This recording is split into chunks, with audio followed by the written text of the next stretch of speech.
Ya, halo sahabat bahasa. KBBI itu dimutakhirkan setiap 6 bulan.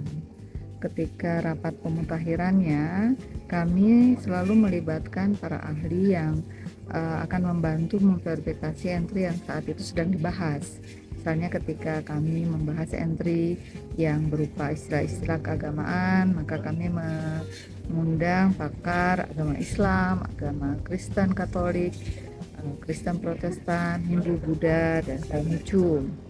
Kemudian ketika membahas tentang entry flora atau fauna misalnya, kami mengundang pakar dari BRIN ya untuk memverifikasi apakah definisi untuk entry tersebut sudah tepat atau belum.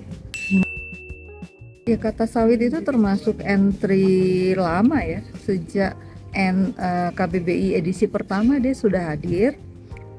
KBBI edisi 1 itu terbit tahun 1988. Ketika itu entry kata sawit ini masuk ke bawah entry kelapa, jadi dia kelapa sawit gitu ya. Terus gaya entry sendiri dia dirujuk ke sawit lihat kelapa begitu. Nah, jadi edisi 1 KBBI edisi 1 sampai edisi ketiga sawit itu didefinisikan dengan genus kelapa.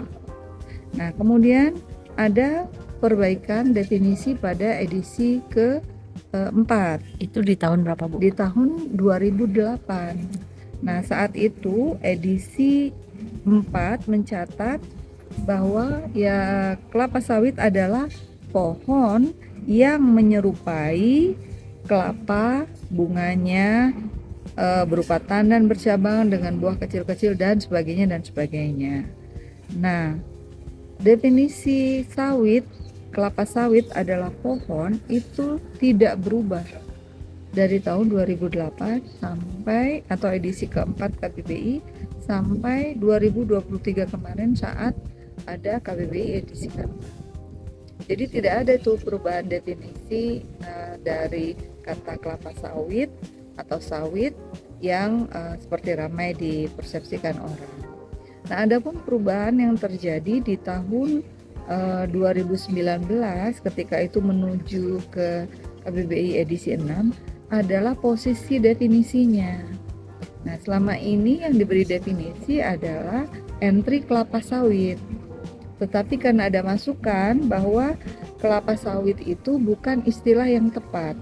Karena kalau kelapa sawit itu persepsi orang sawit itu sejenis kelapa. Nah, yang benar adalah sawit saja. Jadi entry sawit muncul dengan definisi tetap pohon yang menyerupai kelapa dan sebagainya. Tidak ada perubahan definisi sejak tahun 2008.